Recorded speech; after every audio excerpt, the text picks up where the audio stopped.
తాజాంశాన్ని చూస్తున్నాం. మచిలీపట్నంలోని గ్రీన్ కో ఎనర్జీ కార్యాలయంలో తెలంగాణ ఏసీబీ అధికారులు సోదాలు చేస్తున్నారు. ఇక మరింత సమాచారం మా ప్రతినిధి శ్రీనివాస్ మోహన్ అడిగి తెలుసుకుందాం. శ్రీనివాస్ మోహన్, గ్రీన్ కో ఎనర్జీ కార్యాలయంలో సోదాలపై వివరాలేంటి?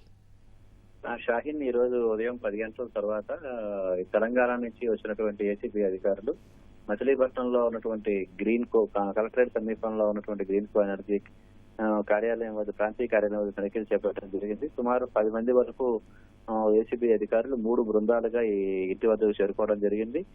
ఇంటికి సంబంధించి ఆ నివాసంలో ఎవరుంటున్నారనే వివరాలు ఆరా తీసిన తర్వాత తాళం వేసుకున్నడంతో తాళం తీయించి ఇంట్లో తనిఖీలు జరిపేందుకు స్థానిక పోలీసులు సహకారం కూడా తీసుకున్నారు. మొత్తం 10 మందికి పైగా తెలంగాణ నుంచి వచ్చిన సిబ్బంది ఇక్కడ తనిఖీలు చేస్తున్నారు. అయితే వీళ్ళు అటు సోదాలకు సంబంధించిన ఇతర అంశాలు ఏవి వెల్లడించేందుకు తెలంగాణ ఏసీబీ అధికారులు విసుగు చూపడం జరిగింది. ఈ రోజు ఉదయం హైదరాబాద్ మాదాపూర్ లో గ్రీన్ కో కార్యాలయాలపై సోదాలు ప్రారంభించిన కొద్ది గంటల్లోనే మచిలీపట్నంలో కూడా ఈ తనిఖీలు జరుగుతుండడం ఇక్కడ ప్రాధాన్యం సంతరించుకుంటోంది. కలెక్టరేట్ సమీపంలోనే ఈ గ్రీన్ కో ఎనర్జీ సంబంధించినటువంటి కార్యాలయం ఉంది. ఇక్కడ హైదరాబాద్ లో జరిగినటువంటి ఫార్ములా ఈ ఒప్పందానికి ముందు ఎలక్ట్రల్ బాండ్ల రూపంలో బీఆర్ఎస్ పార్టీకి 41 కోట్ల రూపాయల వరకు ఇచ్చారనే అభియోగాలపై తెలంగాణ అవినీతి నిరోధక శాఖ అధికారులు దృష్టి సారించడం జరిగింది.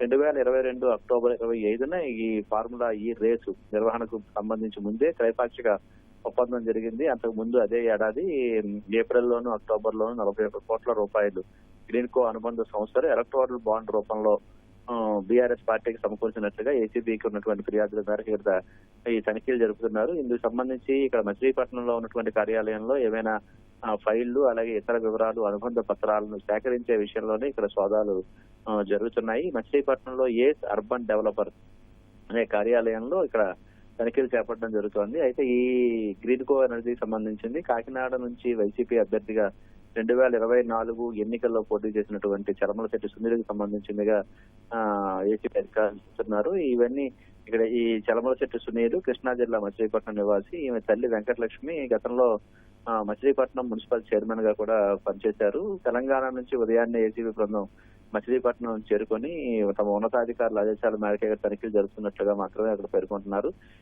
ఏస్ నెక్స్ట్ జన్ అనేది, ఏస్ అర్బన్ రేస్ అనేది, అలాగే మచిలీపట్నంలో ఉన్నటువంటి ఏస్ అర్బన్ డెవలపర్ ఇవన్నీ కూడా గ్రీన్ కో అనుబంధ సంస్థలుగా ఏసీబీ అధికారులు చెప్తున్నారు. అయితే ఇంటి పరిసర ప్రాంతాల్లోకి ఎవరిని రానివ్వటం లేదు. మీడియా కూడా తాము ఏ వివరాలు బహిరంగంగా వెల్లడించలేము, ఏ సమాచారాన్ని కూడా తెలియజేసే పరిస్థితి ఉండదు. ఇదంతా తమకు పై ఉన్నతాధికారి ఇచ్చిన ఆదేశాల మేరకే తనిఖీలు చేస్తున్నాము. ప్రాథమికంగా ఇక్కడ ఎలాంటి దృశ్యాలు అవి చిత్రీకరించొద్దని కూడా మీడియాతో వాళ్ళు ఎలాంటి అక్కడ ఉండొద్దని చెప్పి మీడియాను ఆ ప్రాంతం నుంచి కూడా బయటకు పంపిస్తున్నటువంటి పరిస్థితి కనిపిస్తుంది.